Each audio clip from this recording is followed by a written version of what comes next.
Right now, 25 million people live in a country where no one, not generals, not officials, not even nuclear launch officers, can decide where to eat lunch without permission from above. For 20 years, I worked inside North Korea's Party Central Committee, watching this system control every breath, every word, every thought. Today, I'll show you what happens during the 72 hours when that control stops and why the world's response isn't what you think. This is the story the international community doesn't want you to hear. If these stories matter to you, please subscribe and hit the notification bell. Your support helps us bring these untold stories to light. Together we can be a voice for those who cannot speak. I worked in the operations department under the Party Central Committee. In Pyongyang until 2019, I was born in North Korea, raised there, loyal to the party, a believer in the system, at least until I escaped. The story I'm about to tell hasn't happened yet. Not yet. But after living inside that regime for 20 years, I can see exactly what would unfold if that day ever came. Sometimes I can't sleep. The scenario plays over and over in my head. The people I left behind, the system I knew, the moment everything stops. People ask me, when will North Korea collapse? I don't know. Could be tomorrow. Could be 10 years from now. But that's not the real question. The real question is this: when it collapses, what will the world protect first? Freedom? Human rights? The North Korean people? No. After 5 years in South Korea, studying international politics, I've learned this. The world's first priority is nuclear weapons. Today, I'll walk you through those 72 hours. What I witnessed. How the system works. What happens when it stops. 2:17 a.m. In North Korea, this is the quietest hour. Pyongyang sleeps. The streets are empty, but one place never sleeps. The underground communications room at the Party Central Committee. I've stood duty there, walls covered in monitors, phone lines blinking endlessly, a reporting signal every 15 minutes. North Korea runs on reports. Everything moves through reports. Post 37, all clear. Power plant operating normally. Pyongyang Security Detail 1, deployment complete. Military supply convoy passing District 1 command checkpoint. 24 hours a day, reports flow in from across the country. Military bases, factories, power plants, even farms. This reporting system is North Korea's heartbeat. Like a pulse. If these reports stop, the country stops. I heard this during my shifts. When the reports go silent, that's either war or a coup. That morning, one line went dark. Central Party Building 1, routine report. Every other report came through. Military bases, factories, power plants, all on schedule. But the most important line went silent. At first, the duty officer thought it was a technical issue. Checked the phone lines, inspected the encryption system, tested the backup channels. Everything worked fine. So what was the problem? No one was there to send the report. 15 minutes later, 30 minutes. An hour. Still nothing. The duty officer had to report up the chain. But how do you report this? Building 1 isn't responding. This wasn't just a report. This was a signal that the system was shaking. 3 a.m. State Security activated emergency protocols. 4 a.m. General Staff Headquarters issued standby orders. 5 a.m. Party Central Committee called an emergency meeting. But no one knew who gave those orders. I worked inside that system. So I know. The scariest moment in North Korea isn't when orders come down. It's when they stop. Because in North Korea, everything flows from the top. Meal times, work hours, meeting agendas, even what expression to wear on your face. I remember this happening when I worked at the party. One morning, a department director asked, "Where are we having lunch today?" No one could answer. The instruction hadn't come down yet. Sounds absurd, right? But this is North Korea. People who can't decide where to eat. Lunch, what can they do in a national crisis? From that morning on, North Korea entered a state of waiting. Waiting for orders. Waiting for instructions. Waiting for someone to say something. But no one said anything. During the first 24 hours, Pyongyang looked calm on the surface. 6 a.m. Pyongyang residents went to work as usual. The subway ran on time. Factories operated. Schools opened. What about the broadcasts? Korean Central Television aired its scheduled programming. Morning news, documentary films, revolutionary operas. Everything normal. But look closer. Things were different. This happened in the broadcasting department. What's the lead story for tonight's news? No instructions yet. Then we'll use yesterday's footage. That needs approval, too. The broadcast ended up reusing footage from 3 days ago. Viewers didn't notice. North Korean TV always repeats the same content anyway. But party officials and military commanders knew better. 8 a.m., Party Central Committee Conference Room. 17 department-level officials gathered. Normally, this room would be loud, following the leader's teachings. According to party directives, that kind of talk. That day, silence. 17 people sat staring at each other. For 30 minutes, no one spoke. I was there. I handled the minutes. My notebook sat open. Nothing to write. One official spoke carefully. We should proceed with normal operations. Another cut him off. Who approves that? Silence. In North Korea, every decision needs approval. Big or small. Nothing moves without approval from above. But what if above isn't responding? Nothing happens. Just waiting. I saw their eyes that day. Fear was there. But something bigger was calculation. Whose side should I take? What if I move first and it's wrong? What if that person becomes the next leader and I opposed them? These calculations ran through everyone's minds. The military was even more complicated. General Staff Operations issued a standby order. What does standby mean? Not mobilization. Not stand down. Just stand by.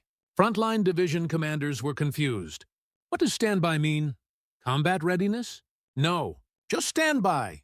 Can we grant leave then? Approval hasn't come through. Soldiers were stuck at their bases. Couldn't move.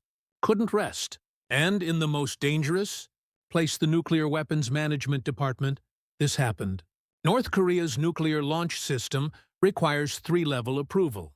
Level 1, Supreme Commander's Order. Level 2, Strategic Forces Commander Confirmation. Level 3, Launch Officer Execution. But Level 1 wasn't working. No order came down. So what about Levels 2 and 3? They can't move. No authority. There was a nuclear launch officer, Colonel Kim. I know him. We attended a meeting together once. He told me this. I sit in front of the button, but I have no authority to press it. 3 people above me. Without their approval, I can do nothing. That's the North Korean system. All authority concentrates at the top. When the top functions, it's incredibly fast. One person's order moves the entire country. But when the top stops, everything stops. Can't stage a coup. Why? A coup requires moving the military. Moving the military requires a command structure. But that command structure isn't working. Can't wage war. Can't use nukes. Can't even defend properly.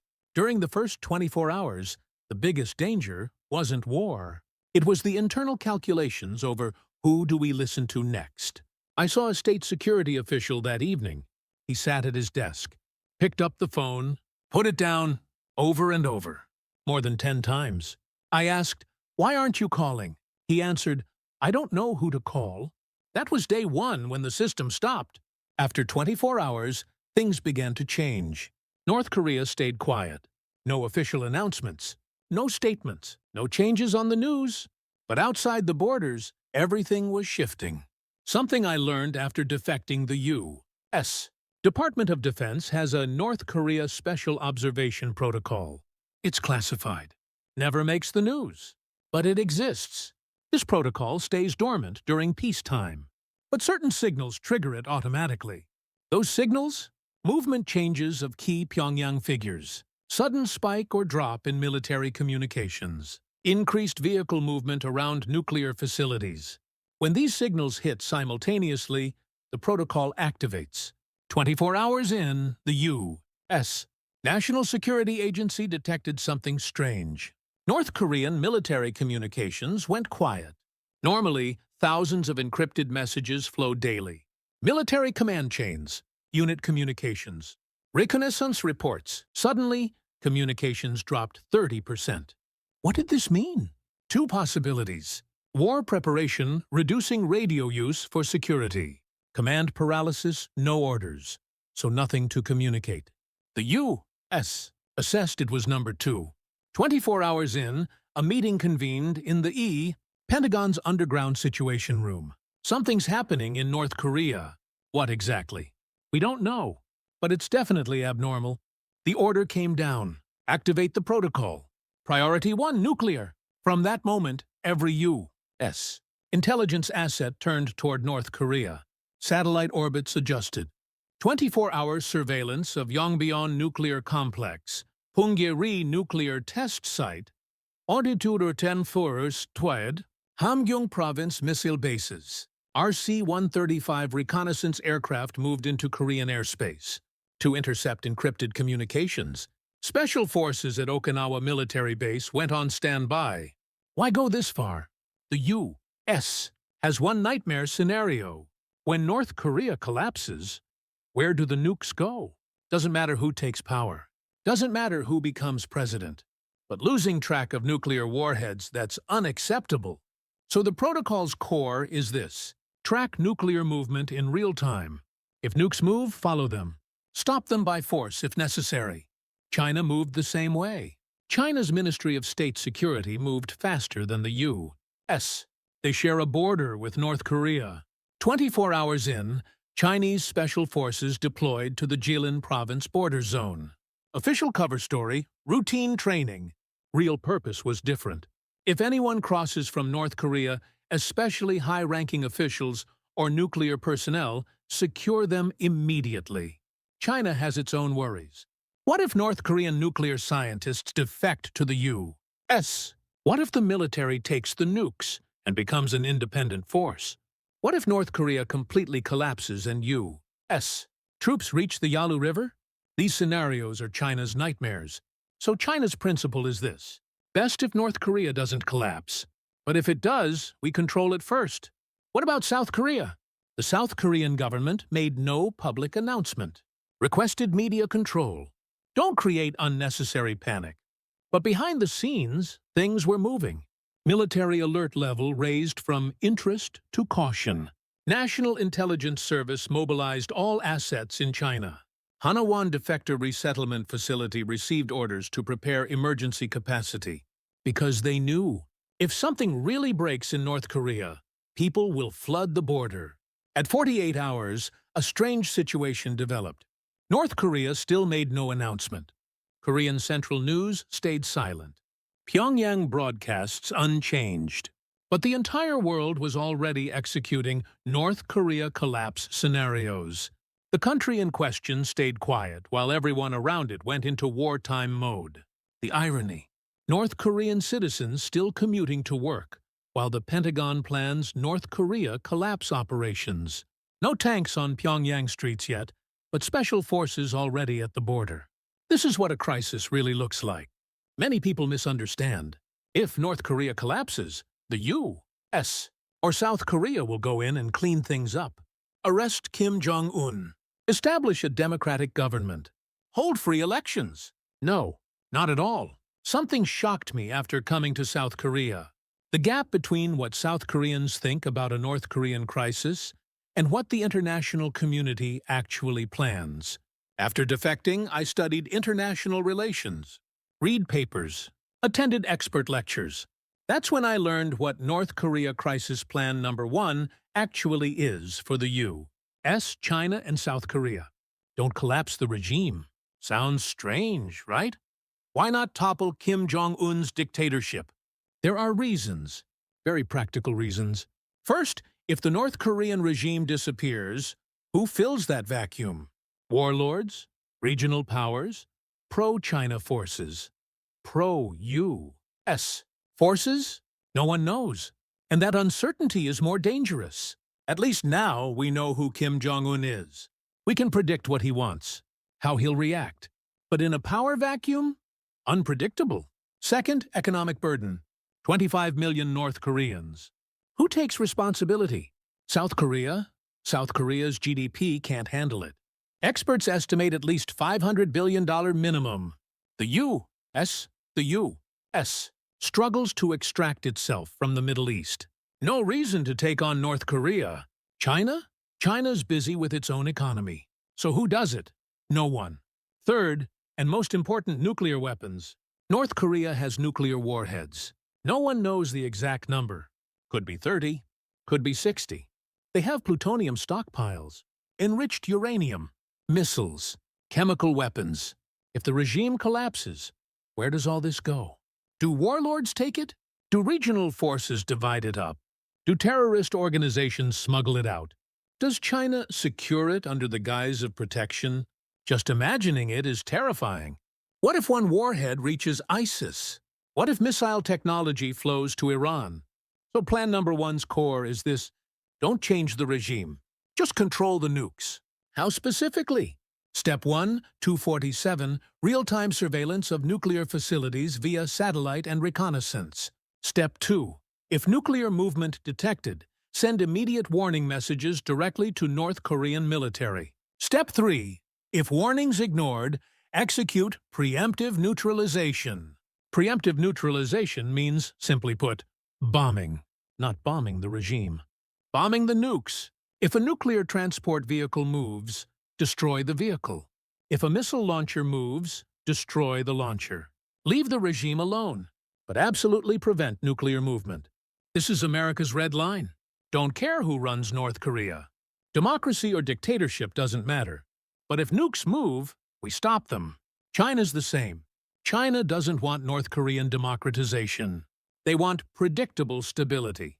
Kim Jong-un or someone else, China doesn't care. What matters is border stability. So plan number 1 summarizes to this: leave North Korea as is, but prevent loss of control. When I learned this, I couldn't sleep for days. When I escaped North Korea, I believed someday North Korea would be free. The world would save North Korean people. But reality was different. The world had no interest in saving North Korean people. The world cared about nuclear non-proliferation. Freedom for 25 million North Koreans mattered less than the location of 30 warheads. This is the cold reality. If Plan 1 was secure the nukes, Plan 2 is secure the people. Which people? Kim Jong-un? No. Military generals? No. Nuclear scientists, missile launch officers, encryption system managers. Why these people? Because they're people who can operate the nukes. Kim Jong-un has authority to press the button, but doesn't actually know how it works. Military generals give orders, but don't know the encryption system. But the scientists know. The officers know. These are the truly dangerous people. When I worked at the party, I saw a document called Priority Personnel List. No names, just numbers. No. Year 1. Nuclear physicist Jong, age 46. No. 0 tonan widri contrived bird free befontan tran deed 5 toins. Missile launch encryption officer, age 38. Citoine Falaik, Charentif. No. Prider 20. Tuanport tuan Fredi Fee. Fiederitz, Chemical Weapons Storage Director, age 52. Like that. About 200 people on this list. Just 200 in all of North Korea. These people receive special management. Work hours recorded. Residences monitored 247. Family movements tracked. Mandatory health examinations. Absolutely no foreign travel. Why all this? Defection prevention. What if a nuclear scientist escapes to the U.S.? All North Korean nuclear program secrets transfer over. What if a missile launch encryption officer defects to South Korea? North Korea's missile defense system becomes useless. So these people essentially live in prison. Nice homes, good food, high positions, but no freedom. But what happens in a crisis? Some will attempt escape. With their families, with documents, heading for the border. That's when Plan 2 activates. The U.S., China, South Korea, Japan. These 4 countries already share the list. Who's where? What they look like? What route they'll take to escape? Already predicted. And they issue this instruction: upon departure, immediately convert to managed status. Meaning, the moment they cross the border, they're secured under the guise of protection. Cross into China? Chinese state security secures them. Come to South Korea? National Intelligence Service secures them. Take a boat to Japan? Japanese public security secures them. Protection, but really, it's isolation. Can't live freely. Media contact blocked. Residence restricted. Regular intelligence agency interviews required. Because the information they carry is too dangerous. I met someone like this after coming to South Korea. He was a military factory technician in North Korea. Missile component manufacturing. Defected in 2018. Came to South Korea, but couldn't live like a normal defector. Had to meet with government agencies regularly, twice a month. Assigned residence. Couldn't move freely. No overseas travel.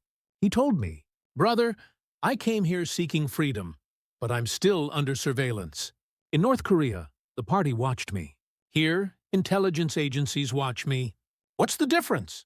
I had no answer.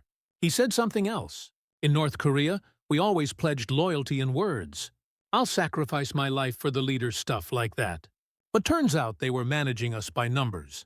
No. Sura 1, no. Euro 27 like that. We weren't people. We were assets. This is the truth of Plan 2. Even when North Korea collapses, these people can't be free. Because they know too much. At 48 hours, North Korea split completely internally. No longer a waiting for orders state. Everyone had to choose. Party officials and military generals faced two paths. Loyalty to the end attempt, military control. Survival first, hide documents, prepare escape. The first group, the regime defenders, still believed in the system. They took control of broadcasting, kept sending normal operations messages through Korean Central Television, tried to secure military command, dispatched loyalist officers to key units, created slogans, fulfill the leader's last instructions, and fight to the end. Defend revolutionary capital Pyongyang, crush the imperialist invasion. But deep down, they knew how long this would last, how effective these slogans would be. 48 hours in, an emergency mass rally at Kim Il-sung Square in Pyongyang, called Revolutionary Defense Rally, normally would mobilize 100,000. That day, only 30,000 showed. People didn't refuse to come. Mobilization orders never reached them properly. The instruction system had broken down. The second group stayed quiet. They sat in meeting rooms, but their minds were calculating something completely different. How do I leverage the information I have? Which country is safest to go to? How do I get my family out? How do I access my bank accounts? And they actually started moving. From 48 hours on, records began moving inside North Korea. Party Central Committee underground server room. 2 a.m. Someone entered the server room. Security card log said routine maintenance. But they were actually deleting files. Kim Jong-un movement records, military deployment status, nuclear facility reports, state security surveillance data. Thousands of files disappeared. Why delete? Evidence destruction.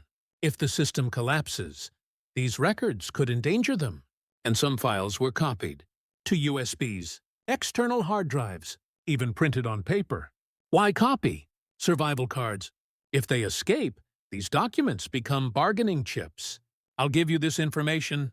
Protect me. The same thing happened at military classified document storage. Operations plans vanished. Missile deployment maps burned. Nuclear-related documents disappeared. State security was busiest of all.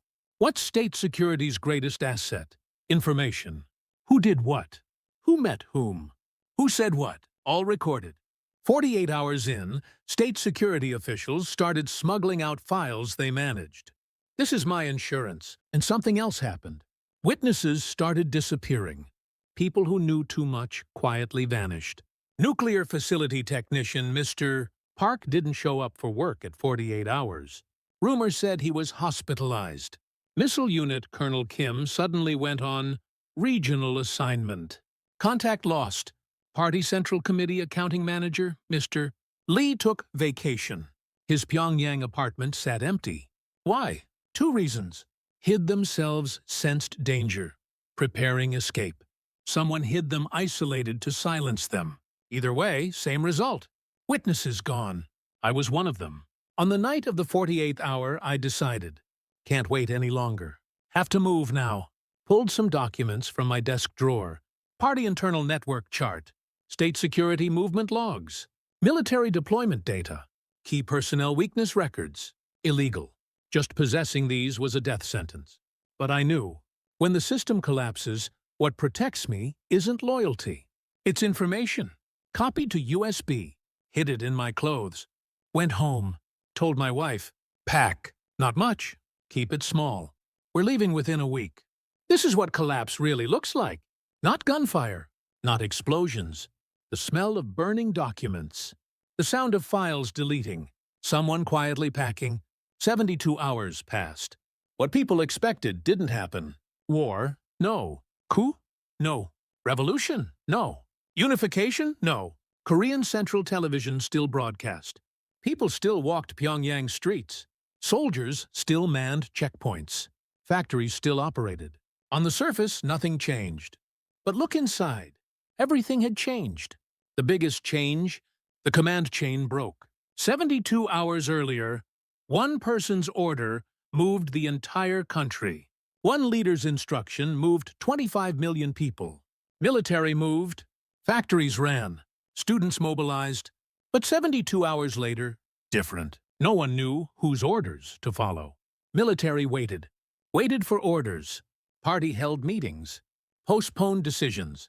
State security conducted surveillance. But confused about who to watch. This is the hallmark of North Korean-style collapse. No crowds gathering in squares, shouting, "Down with dictatorship," like in Western countries. No Berlin Wall falling like in Eastern Europe. No Communist Party announcing dissolution like the Soviet Union. Just quietly, slowly, operations stop. Like a ship with a dead engine. The ship still floats, hasn't sunk, but without an engine, can't steer. Drifts with the wind. The waves, the current. That was North Korea 72 hours later. The international community waited for announcements. North Korean Supreme Leader change. Provisional government established. Emergency statement. Military takeover. Waited for something. Anything. But nothing came. Because no one had authority to make announcements. The North Korean system concentrates on one person. When that person stops, no one has authority to announce anything. Party officials just watched each other. Military generals just waited. Broadcasting repeated 3-day-old footage. So the world witnessed a strange situation. North Korea collapsed, but no one said it collapsed. 72 hours later, each country began its own response. China strengthened border controls, preparing for a surge of defectors. The U.S.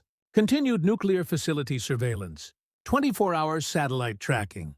South Korea doubled defector reception capacity. Japan activated missile defense, preparing for accidental launches. Russia quietly watched, waiting for opportunities. Officially, no one said North Korea collapse. Unstable situation. Unpredictable state. Transitional chaos. Only used words like these. Why? Because declaring collapse brings responsibility. Then who takes responsibility? Who manages North Korea? Who pays the costs? Questions no one wanted to answer. So everyone used vague language. The 72 hours I described today hasn't happened yet. But I know too clearly. What will unfold when that day comes? People ask me, when will North Korea collapse? I don't know. No one knows. But there's a more important question. When it collapses, what will the world protect first? After living 20 years inside the North Korean system and experiencing this society for 5 years after defecting, my conclusion. What the world protects first isn't freedom, human rights, or the North Korean people. It's nuclear non-proliferation, control, stability. Freedom for 25 million North Koreans matters less than where 30 warheads are. Hungry North Korean children matter less than where missile technology flows. Whether the regime is democratic matters less than whether it's predictable. This is the cold reality of international politics. Accepting this fact took me a long time. When I escaped North Korea, I dreamed of freedom. Believed the world would be different in South Korea. Thought justice would prevail. But when I came to South Korea, I realized the world wasn't waiting for North Korean people. The world was waiting for North Korean nukes. Nuclear nonproliferation mattered more than North Korean suffering. Regional stability mattered more than human rights. That day, during those 72 hours when North Korea stopped, more than just the system collapsed. Beliefs collapsed. The belief that someone will save us. The belief that justice will eventually win. The belief that freedom always triumphs. But reality was different. Even when North Korea collapses, the world won't save North Korean people first. The world will secure the nukes first. Even when the regime changes, democracy won't automatically come. Another form of control will come, just with a different name. Even when defectors cross the border, they won't live freely. They'll become managed subjects. This is the truth I wanted to share through the 72-hour scenario. I still have family in North Korea. Parents, siblings, relatives, still there. They wait for that day too, Liberation Day. But I know, even when that day comes, the liberation they expect won't arrive. What will come instead? Border lockdowns, control, chaos, uncertainty, and another form of control wrapped in the name of stability. That's why I keep saying, don't ask, when will North Korea collapse? Ask this instead. When it collapses, are we ready? Ready to accept North Korean people? Ready to take responsibility for 25 million lives? Do we have a way to safely handle the nukes? Without answers to these questions, North Korea's collapse won't be liberation. It'll be catastrophe. That's the future I saw during those 72 hours. I still pray today that before that day comes, the world prepares. That when that day comes, North Korean people find real freedom. But I know realistically, when that day comes, control will be waiting. Not freedom. This is the story I wanted to tell. Thank you.